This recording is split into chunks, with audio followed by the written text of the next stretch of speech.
De retour en direct sur Radio Campus Lille 106,6 FM pour la suite de ce Campus Sport Club. Un Campus Sport Club, j'en perds mes mots, dédié à notre Antoine Griezmann national, pour celles et ceux qui auraient loupé le début d'émission.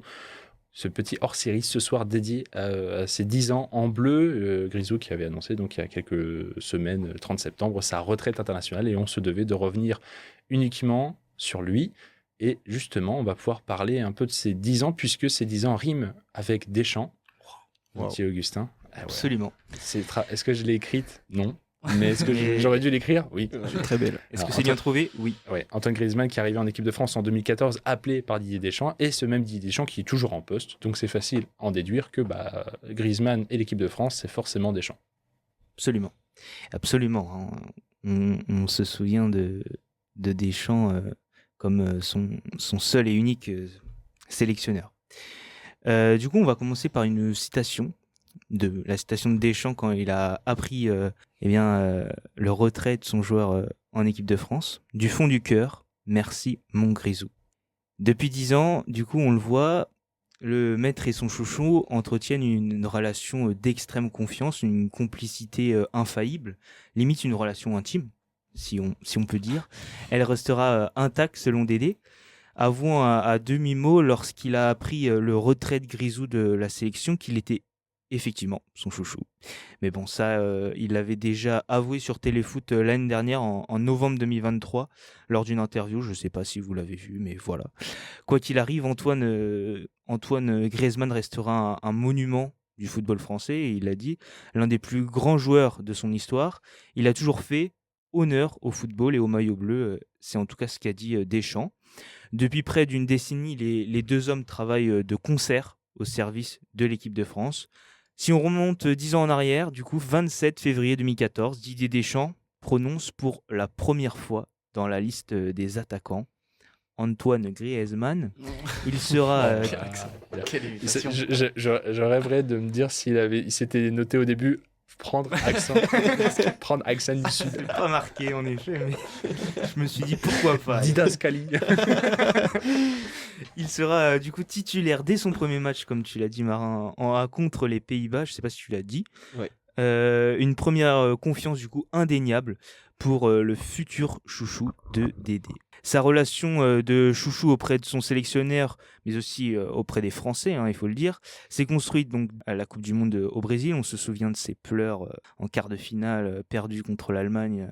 Cette relation de chouchou, elle s'est aussi confirmée, renforcée pendant l'Euro 2016. Le match contre l'Irlande, le match contre l'Allemagne, ses pleurs à la fin de la finale contre le Portugal ont ému le public français. Et il a trouvé son apogée lors du titre mondial en 2018, leur plus belle réussite commune sans aucun doute. D'ailleurs, le fait qu'Antoine n'ait pas remporté le Ballon d'Or en 2018 est quasi illégitime selon le sélectionneur des Bleus. Antoine n'a pas la reconnaissance qu'il mériterait selon lui. Mais ce qui est sûr, c'est qu'il a la reconnaissance de son seul et unique sélectionneur qu'il a côtoyé en A. Avec 137 sélections, du coup, Grisi est tout bonnement le premier joueur sélectionné dans l'ère Dédé. Ce qu'apprécie aussi l'homme de 55 ans chez le joueur de l'Atlético Madrid, c'est ce qu'il transmet humainement au groupe France. C'est un joueur moteur, un joueur clé, un joueur qui a toujours le sourire. En bref, un leader d'homme pour mener l'équipe de France toujours vers le haut. Un guerrier, un gagneur, un homme qui a l'amour du collectif pour servir les Bleus. Il a une force pour s'adapter et un sens du sacrifice qui ne plaît pas qu'à Deschamps, mais aussi à tous ses coéquipiers et au public, évidemment. Bon, depuis le début, je parle de la vision un peu de Deschamps qu'il a sur son ex-attaquant, mais intéressons-nous à Griezmann et sa relation qu'il trouve avec son coach. Selon ses propos, il lui doit tout dans ses 10 ans en sélection, c'est lui qui l'a amené jusque-là. Bref, une relation assez privilégiée entre les deux hommes. Malgré tout, les 10 années en équipe de France de Deschamps et Grisou se sont inévitablement ponctuées d'incompréhension et de frustration entre deux. On l'a vu, la relation a semblé moins fluide ces derniers mois, depuis la remise en question du statut du joueur dans les années 2020, 2022, etc. Et on peut le dire, sa non-performance pendant cette compétition, la compétition qui est l'Euro 2024. Ces derniers temps, il n'était plus ce joueur autour duquel le sélectionneur organisait son équipe, ce qui l'affectait. Au contraire, il était positionné un coup à droite, un autre en soutien de l'attaquant, une autre fois un peu plus au milieu. Il a même été remplaçant en Allemagne récemment, ce qui ne lui était jamais arrivé depuis que Griezmann était devenu Grisou. Et puis, il y a eu le dossier du Capitana en 2023. Rappelez-vous, Dédé avait décidé de confier la lourde tâche du capitaine à Kylian Mbappé, pardon, plutôt qu'à son Mbappé ou Mbappé? Mbappé. Grand débat. Euh, Comme Griezmann. Sacrée Lui préfère problématique. Mbappé. Ouais, je sais. Sacrée problématique avec les noms de famille, j'en profite. Oui, donc il avait confié cette tâche à Mbappé plutôt qu'à son chouchou de toujours. Selon l'entraîneur, un dossier pas si important, mais dans la tête de Grisou, sans doute cet épisode aura été une blessure. Cette blessure, elle n'a pas eu d'incidence immédiatement, mais elle s'est donc fracturée de plus en plus au fil des mois, aboutissant à cet Euro 2024 où l'attaquant, devenu milieu du coup, n'a pas prouvé tout son potentiel. Alors la réflexion de Griezmann de mettre un terme à sa carrière avec les Bleus était réfléchie, connue de Deschamps, on le sait, qui en tout cas n'avait pas semblé si surpris publiquement de l'apprendre. On peut donc se questionner si Grisou a été blessé de ne pas avoir été nommé capitaine en 2023. En tout cas, si l'on en croit le journaliste au service sport du Parisien Harold Marchetti, je cite, son lien, quoi qu'on en dise, ne s'est jamais, vraiment jamais réellement distendu avec le sélectionneur. Mais selon Vincent Duluc, journaliste à l'équipe, il reste de la déception chez Griezmann. Il l'attendait, il l'espérait à 32 ans. La décision qu'a prise Didier Deschamps de ne pas nommer son chouchou capitaine était-elle du coup une bonne décision ? Le choix de la rupture de la part de Dédé était-il meilleur plutôt que celui de la continuité en cantonnant à Grisi un simple rôle de cadre ? Pensez-vous que cette décision soit la plus grande cause du choix du joueur de se retirer de l'équipe de France ou tout bonnement cette décision était simplement liée aux cadences infernales que subissent les joueurs en particulier depuis ces dernières années ? Ça fait beaucoup de questions. Ça fait beaucoup de questions. Un débat assez ouvert. C'est une interro. Tu vois. C'est ça. Le problème, moi, je pense, c'est que c'est un tout, quoi. C'est Griezmann, c'est à la fois la fatigue d'enchaîner les matchs et avec l'Atlético et puis avec la France. Il y a à la fois aussi le fait, évidemment, le Capitana, ça en fait partie parce que il était quand même un leader technique, un leader aussi dans le vestiaire et du coup, c'était étonnant de voir Kylian Mbappé, même si, bien sûr, il y a des raisons aussi pour choisir Mbappé, puis aussi le fait que il y ait plus tous ses copains aussi, ça faut le dire, hein. Il y a plus Lloris, il y a plus Varane, il y a plus Giroud, donc forcément il est peut-être un peu à l'écart dans ce groupe et c'est peut-être pour ça qu'il a décidé de partir. Moi, j'ai encore du mal à m'imaginer que dès mars 2023, quand on apprend que c'est Kylian qui est choisi capitaine, qu'on puisse penser que non, ça va la couler douce pour Grisou, il va s'en relever. Pour moi, c'est sûr et certain que déjà ça l'a miné profondément. Et je me dis aussi que peut-être qu'au fond de lui, je pense que je me mets dans la peau du gars. Je me dis, respect quand même pour Kylian. Enfin, c'est mon capitaine maintenant, c'est à lui quand même que je dois faire gaffe. Mais dans le vestiaire, comme tu dis, il a plus trop de renfort. Il y a encore Giroud quand même. Qui est là. Mais Lloris, Varane qui s'en vont d'un coup alors que c'était les deux plus capés de presque l'équipe avec donc Griezmann et Giroud, ça fait un gros coup. Et puis je trouve quand même que l'histoire du Capitana, tu peux peut-être encore relativiser un an, voir ce que ça donne et peut-être espérer. Mais alors le problème c'est qu'à l'époque tout le monde savait que ça allait pas être le cas, mais peut-être espérer que si Kylian ne faisait pas ses preuves en tant que capitaine, à tout moment Deschamps a le droit d'enlever le brassard et le donner à qui il veut. On est d'accord qu'il n'y a pas un contrat écrit qui stipule que Mbappé sera ad vitam aeternam capitaine de l'équipe de France. Je me dis peut-être qu'il y avait encore cet espoir-là que finalement, mauvaise pioche. Sauf que Kylian, c'est tellement l'aura, c'est tellement la méga star, la superstar.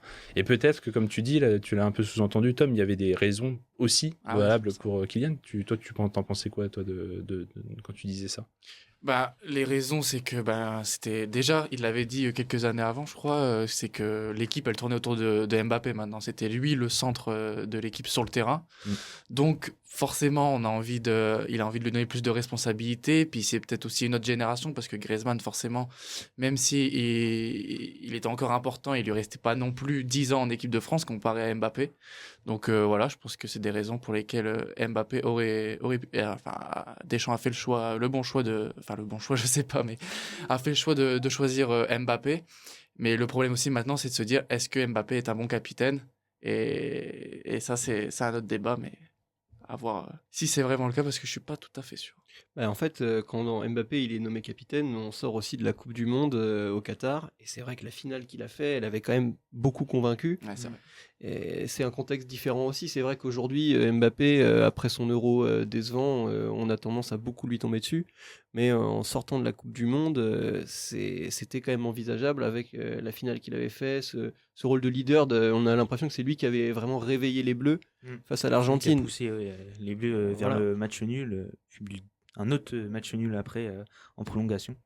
Ouais. Après, c'est vrai qu'on est un peu dans cette génération où on glorifie encore plus les attaquants par leurs statistiques et par leur impact, mais évidemment que ce sont eux qui font gagner des matchs, puisque c'est eux qui marquent et qui font les passes. Mais bon, pour pas perdre les matchs, t'as bien des mecs derrière.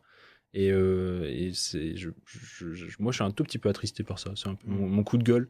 Mais c'est pas forcément parce que t'as un mec qui marque tous tes buts et toutes tes passes qu'il est légitime d'être capitaine. Capitaine, c'est autre chose, tu vois. Et on le voit dans l'essence même du football. Allez voir des matchs de régional. Vous pouvez tomber dans un collectif où le mec a marqué 35 buts en régional 1. Il sera jamais capitaine de son club. C'est pas son rôle. Enfin, lui, il marque les buts, c'est très bien. Mais c'est pas parce qu'il les marque tous que c'est lui qui doit être porté. Et souvent, c'est des mecs qui ont du caractère, qui sont dans le vestiaire, qui sont à coordonner sur le terrain.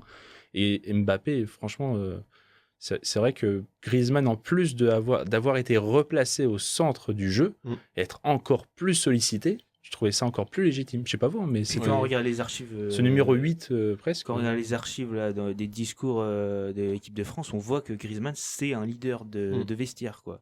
Donc, Et en plus de ça, c'est quelqu'un qui est extrêmement attaché à ce que ça signifie l'équipe de France, à ce que c'est que de porter le maillot des Bleus. Enfin, pour lui, c'est quelque chose de, presque sacré. En fait. Il avait tout connu déjà. Enfin, il avait tout connu. Mbappé est un peu arrivé aussi dans une ère de réussite, de victoire. Il arrive en 2018, il gagne une Coupe du Monde. Il n'y a que cet Euro 2021 un peu tronqué où il loupe son tir au but. Donc là, de toute manière, en plus, il sait que c'est presque de sa faute si on est éliminé. Enfin, s'il devait généraliser encore sur sa tête. Et la Coupe du Monde 2022, ils vont jusqu'en finale et ça se joue à pas grand-chose. Et encore au tir au but. Il gagne la Ligue des Nations aussi. Et entre-temps, il gagne la Ligue des Nations. Donc vraiment, il est dans une ère où, depuis que je suis là, on gagne tout ou presque. Tu vois, donc on perd pas, on va dire. Ouais, plus dans ce sens-là. Mbappé, c'est un choix d'avenir, quoi. Pour moi, c'est vraiment ça qu'il a. Mais est-ce que si Griezmann avait eu le brassard, vous auriez supputé qu'il aurait tiré la corde jusque quand? La Coupe du Monde 2026 ou encore après? Ça, c'est la question. Est-ce qu'il aurait été jusqu'à la Coupe du Monde 2026?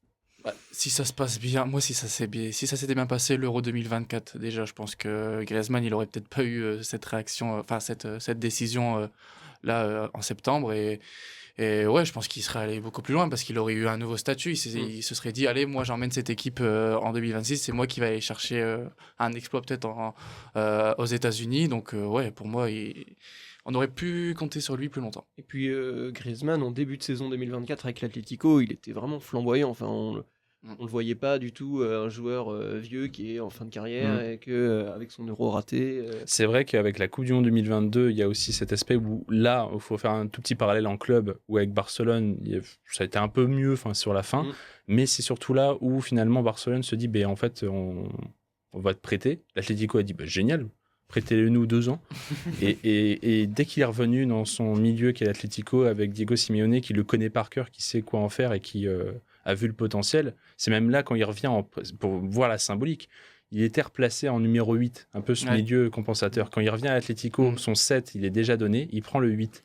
Et c'est là où on voit vraiment le nouveau Griezmann et on voit qu'à l'Atlético, comme tu le dis, il redécolle, il reprend des ailes. Et on aurait espéré que comme il l'a toujours fait dans sa carrière, quand la dynamique en club est excellente, la dynamique en équipe de France est géniale. Et c'est un peu le contraste qu'on a aussi. Un peu bizarre, je pense, depuis janvier 2023, il était bon en club, mais en équipe de France, pas... Il y a eu beaucoup de facteurs. Il y a eu sa blessure, et puis après l'Euro, il perd ses repères dans les vestiaires. Et... Ouais, c'est vrai que c'est une fin peut-être un peu précipitée. Puis comme tu as dit tout à l'heure, tactiquement, Deschamps il met Griezmann un peu partout. En fait, il lui donne jamais un rôle définitif. Comme tu as dit, il le met ailier droit, il le fait jouer 8, il le fait jouer un peu numéro 10, un peu partout, là où il y a de la place. Parce qu'en plus, Deschamps est dans une période où il s'amuse à changer de dispositif. Et on l'a vu avec des défenses à 3, presque à 5, 4-1-2-1-2, où il n'y a même plus d'ailier, puisque Mbappé est tellement axial avec Thuram qu'il dit il n'y a même plus d'ailier. Après, ça, c'est depuis le début, en soi. Dès la Coupe du Monde 2014, il le fait remplacer, en gros, par Ribéry. Bon, c'est pas trop son poste. Après, à l'Euro 2016, il le place dans le centre. Autour de Giroud. À l'époque, quand même, au tout début de sa carrière, c'est parce que même à la Real Sociedad, depuis 5 saisons, depuis qu'il est pro, il évolue ailier droit. C'est le gaucher ailier droit. Ouais, c'est vrai. Et c'est après qu'avec l'équipe de France et surtout avec l'Atlético, quand il est replacé un peu comme ce numéro 10, il y a des bruits bizarres dans ce studio. Je ne sais pas si les gens l'ont entendu.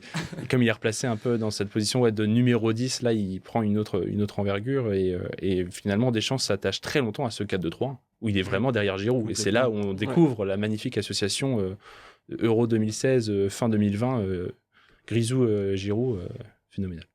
Bon, je vais devoir quand même couper, parce que sinon on n'aura pas trop de temps pour la fin de l'émission. Un petit mot quand même par rapport à ce brassard, avant de passer au second intermède musical. Il a quand même eu l'occasion de porter quelques fois ce brassard. Il l'a porté 4 fois au début d'une rencontre. Il l'a fait face au Danemark en Ligue des Nations en septembre 2022, rappelez-vous, parce que Varane et Lloris étaient absents, étaient un peu mis au repos avant de démarrer la préparation Coupe du Monde. Face à l'Allemagne en septembre 2023, un an après, parce que Mbappé est sur le banc. Contre la Grèce en novembre 2023 parce que Mbappé est sur le banc, et contre les Pays-Bas en juin dernier parce que Mbappé est laissé tout le match sur le banc. Voilà. Donc il aura quand même eu au moins ce mérite d'avoir le brassard, et c'est vrai que même à voir que face au Danemark en Ligue des Nations en septembre 2022, parce que Varane et Lloris, les deux qui prendront leur retraite en janvier, sont absents, c'est lui qui a le brassard. Vous voyez le message que Deschamps envoie à Grisou. C'est-à-dire qu'il y a eu une étape qui est passée après eux deux, alors que Varane, on savait en plus que normalement c'était Varane qui aurait pu légitimement l'avoir. Enfin, je parle par son poids. C'est toi. T'es mon numéro 3 dans l'esprit des Bleus. Et là, Lloris qui prend sa retraite, ok. Varane qui prend sa retraite, chemin tout tracé pour moi, Antoine Griezmann. Et non, il y a Kiki qui entre-temps a mis un triplé. Ça a dû changer des choses. Ça a dû changer des choses.